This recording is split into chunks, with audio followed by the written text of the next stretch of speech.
And it's 18 minutes past 7 o'clock West African time. This is Daybreak. Thank you for staying with us. In other stories, oil theft in Nigeria is a significant issue that has plagued the country for decades.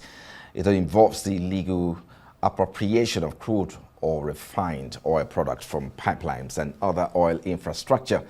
This theft is often facilitated by a network of corrupt government officials, security forces, militia, and the host communities. And the impact of oil theft on Nigeria's economy is profound. Efforts to combat oil theft have included deploying security forces, enhancing surveillance technologies, and reactivating idle wells. Now, the Nigerian legislature, too, is moving very fast to address this national problem. Recently, the Nigerian Senate appointed Delta North Senator Ned Nwoko as the chairman of its ad hoc committee on crude oil theft. How far-reaching would this be to address this very serious problem? Well, a big question there. But joining us now to speak on the subject of crude oil theft and how the Senate Ad Hoc Committee on Crude Oil Theft hopes to address the situation is Honorable Gloria Okolugbo, the spokesperson to Senator Ned Nwoko, who is also the current chairman of the very important committee. And also, she's the consultant as well to the very committee. Thank you so much for joining us. I appreciate your time. But let me say that this is a very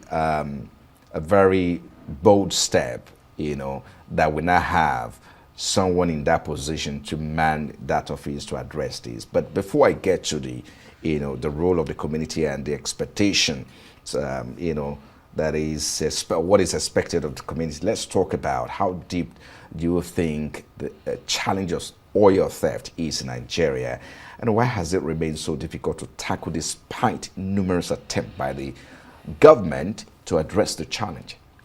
Thank you so much for having me. The issue of oil theft is a deep problem that affects the economy of the country, because our economy is, whether you like it or not, the mainstay of the economy is the oil, the crude oil. And the massive networks that walk around this oil theft is so much.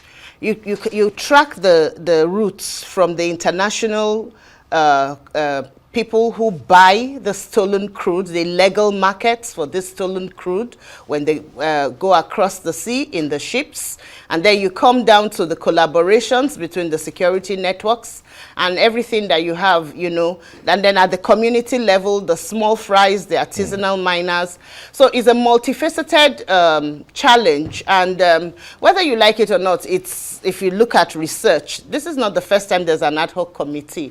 There was an ad hoc committee on crude oil theft, and the last report we had was in 2022. That was before the lifespan of this administration. And if you look at the reports, you'll find out that there are lots of indications of massive collaboration across board. If there's no market, there's no sales. So it's a protracted issue. It's an issue that robs the nation of a lot of resources that can be deployed into so many things.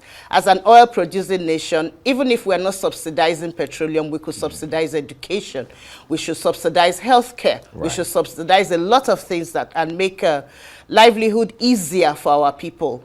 You will agree with me that for a very long time, severally I've been in this studio to talk about distinguished Senator Ned's interest in ensuring that the people have the basic infrastructure like water, light, basic things that he has always called upon, government officials, governance, the governor and people like that, to provide for the people. And if you look at all of the statistics on the table, the core reason that is given is the fact that there's degradation in the people's income, the oil spillages, the host communities, the complaints, and all of that. So that's the core of the problem. The reason why a lot of people are interested in this particular, committee that is just been, now that we have the chairman, Senator Ned Nwoko in charge of that committee, is because billions of dollars have been lost. I mean, we'll talk about, that's a, national asset there. Yes. lots to go down the drain and all of that. But the question is about what reason do we have to believe that this committee will achieve what other committees didn't achieve in the past? Because I know you talked about, there were other committees in place in the past. Yes. Let me assure you that this particular committee, first, it is headed by distinguished Senator Ned Munanwuko.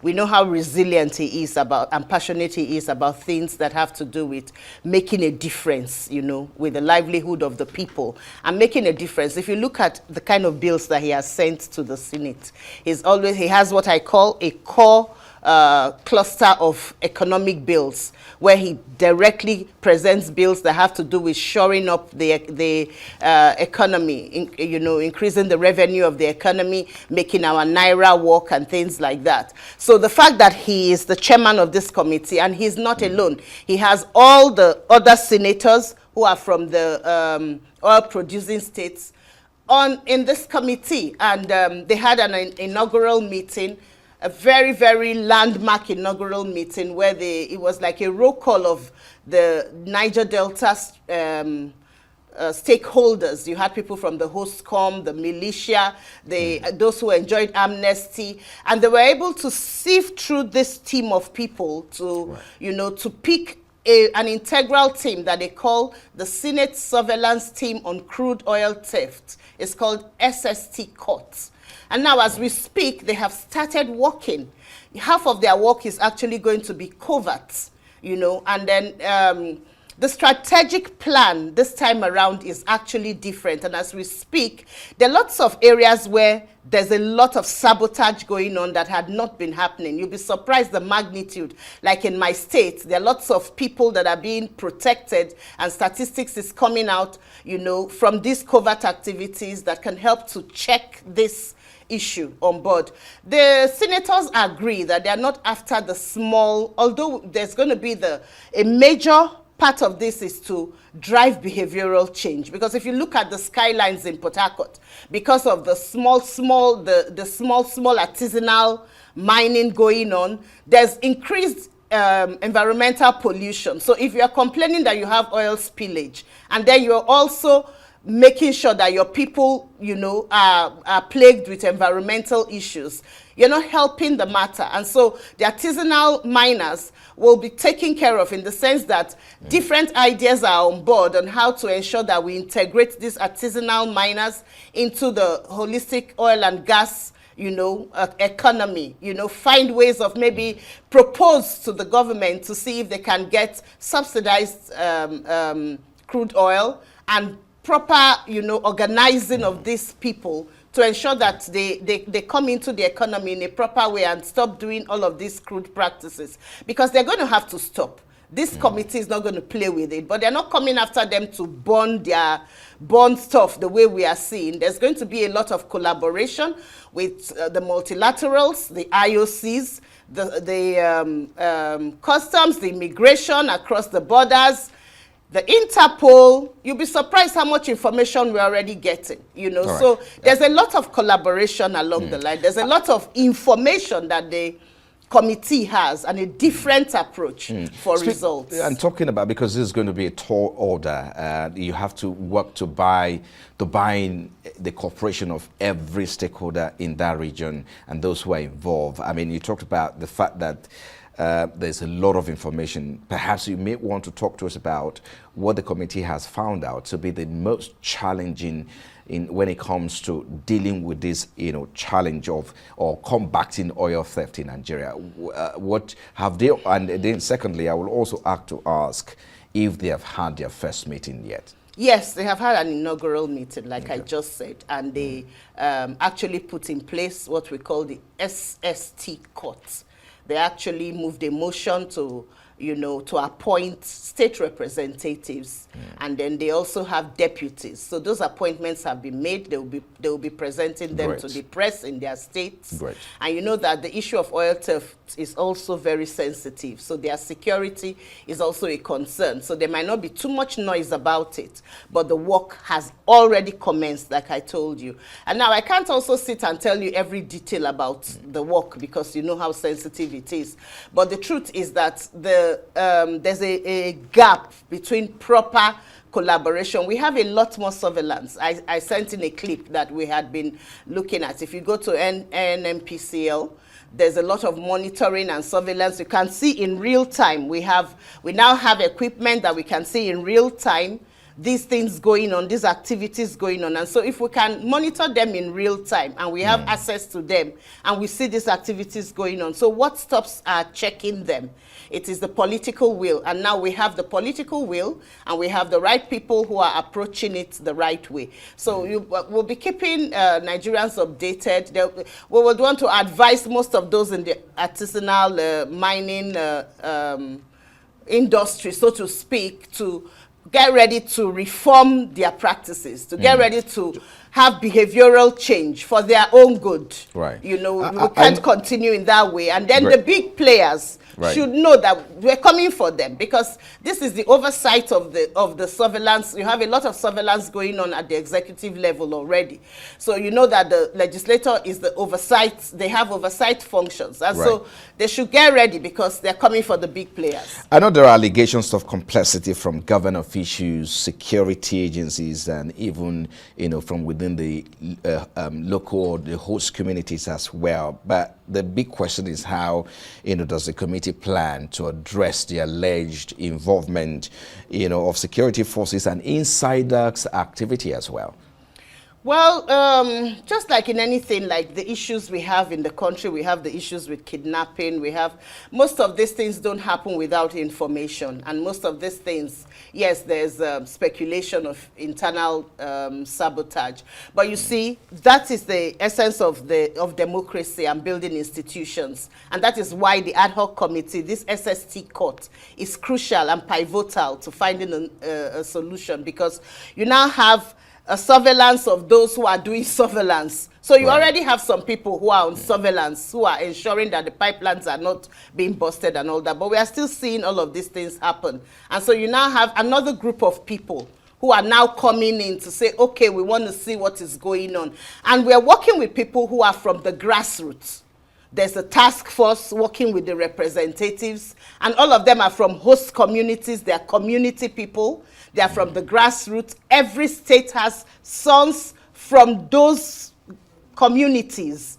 Those communities where they think they have water, where they sink people in the boats and people are afraid to go to. We now have networks there who are from those places, who know how to swim, as well as those who are doing all of these things. So more like you're working with even existing, you know, structures that are on ground. Collaboration. But let me, just before I perhaps let you go, just a few points to look at. I'll come back to this point, but let's talk about the PIA, which is very, very critical to the, you know, viability of the industry, the entire industry as well. How does the committee plan to ensure that the PIA is fully implemented to tackle oil theft? Well, the PIA emanated from the National Assembly. That's right. In fact, then I was in the civil society, and I know my NGO made a presentation, you know, when the public hearings were going on. The issue of the PIA and the involvement, what needs to be done for the host communities and all that are critical. And like I said, the senators are the senators representing the oil community, you know, the oil producing states. And so they individually have the interests of their communities at heart. And most of them actually come from these host communities. So of course, part of this mandate will help them see that these areas that are not being implemented, they partner with the executive, you know, to ensure that the PIA, all the provisions that are in the PIA that are meant to protect these communities and ensure that the practices in the oil industry are properly done according to best practices, that we have sat down and put pen to paper and given ourselves a law that these things come to be implemented. So they are justiciable. They are things that they have the mandate now to work, you know, with the security of operatives and the executive to ensure implementation. Indeed, it's going to be quite a lot of work for the, the newly inaugurated, chairmanship for the ad hoc committee. He has swung into action and he has started already. Well, thank you so much. We wish him well. Thank you. Honorable Gloria Okolugbo, Director of Communication for Senator Ned Nwoko. Thank you for coming on Daybreak. Thank you. It's my pleasure. Thank you.